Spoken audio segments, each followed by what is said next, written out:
हमारी जिंदगी का एक वक्त ऐसा हुआ करता था जब ना हमें काम की चिंता थी ना पढ़ाई की, for majority of us. At that point of time हमारा ज्यादातर वक्त दोस्तों के साथ खेलने या फिर एनिमेटेड कार्टून शोज देखने में निकलता था। चाहे वो एनिमे हो, स्टाइलाइज्ड अमेरिकन एनिमेटेड सीरीज हो या इंडियन कार्टून ही क्यों ना हो, बचपन में हर किसी का कोई ना कोई फेवरेट कार्टून शो होता ही था। But what if I tell you कि एक कार्टून शो ऐसा भी था जो बना था बच्चों के लिए, मगर उस कार्टून के शो रनर जो adult themes, subtle symbolisms and metaphor story में यूज करते थे वो काफी मैच्योर ऑडियंस के लिए बने थे। ऑन टॉप ऑफ दैट ये शो ज्यादातर लेट नाइट को कार्टून नेटवर्क पर टेलीकास्ट हुआ करता था।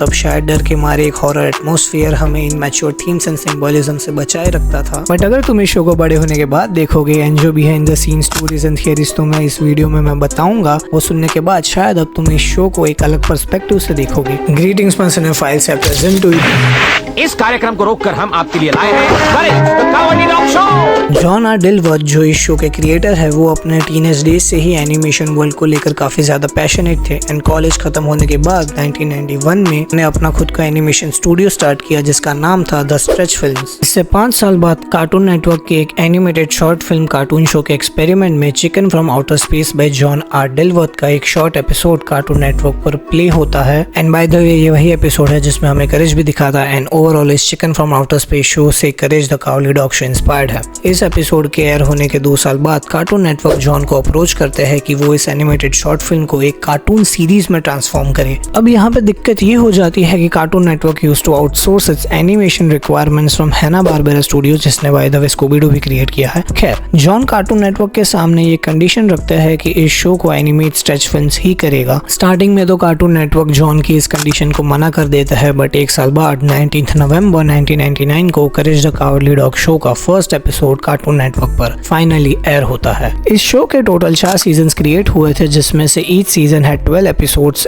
And last episode was aired on 22 November 2002। इस शो के डिसकंटिन्यू होने के बाद कार्टून नेटवर्क रिपीटेडली इस शो को चलाता रहता था from year 2000 to 2003। This show was dubbed into Hindi and cartoon network started airing its episode across India. इस शो के डिसकंटिन्यू होने के पीछे कोई क्लियर रीजंस तो नहीं थे, but some of the reasons वर इसके मैच्योर्ड एंड हॉरर थीम्स की वजह से पेरेंट्स स्टार्टेड कंप्लेनिंग कि इस तरीके का कंटेंट एंड शो देखकर उनके बच्चों पे बुरा असर पड़ सकता है। अगर इस शो के कुछ सीक्रेट्स एंड थियरीज की बात करें, धन शो में कुछ वॉल पेंटिंग्स में तुम इसके एनिमेटर्स एंड क्रिएटर्स की रियल लाइफ एक्चुअल पिक्चर्स भी नोटिस कर पाओगे। Apart from this, first episode में जब चिकन राख बन जाता है तब उधर एक सीक्रेट मैसेज लिख कर आता है जिसमें लिखा था ईट मी। इसी तरीके से शो रनर ने काफी सारे दूसरे एपिसोड्स में भी ऐसे सीक्रेट मैसेजेस छोड़े हुए हैं। एक थियरी के हिसाब से ये बताया जाता है that this show is actually inspired from a true story, जहां म्यूरियल एंड यूस्टिस के characters are actually inspired from a real life old couple named William and Margaret Patterson, जो अमेरिका में टेक्सास स्टेट के rural region में New Mexico के पास रहते थे, which was actually middle of nowhere. Literally उनके आसपास कुछ नहीं था। थियरी के हिसाब से इस ओल्ड कपल ने पुलिस में मल्टीपल टाइम ये कंप्लेन भी की थी कि उन्हें कुछ एक्स्ट्रा टेरेस्ट्रियल एंटिटीज जैसे स्किन वॉकर, यूएफओस भी दिखते थे, बट लोगों को लगता था दैट बुढ़े सठिया गए हैं एंड कुछ भी बोलते हैं, so no one trusted them. Eventually March 1957 में दिस कपल वेंट मिसिंग, जहां ये लोग बस गायब हो गए एंड उनके घर वैसे का वैसा ही था, कोई क्लू नहीं, they just vanished out of nowhere. कहा यह जाता है कि बिकॉज रियल लाइफ में ऐसा कोई डॉग नहीं था जो इन्हें इन so called extra terrestrial entities से बचा सके, इसलिए Courage the Cowardly Dog show में एक डॉग रखा गया जो इस ओल्ड कपल को इन एंटिटीज से बचाकर जिंदा रख सके। But the real life missing story of this old couple is still unsolved.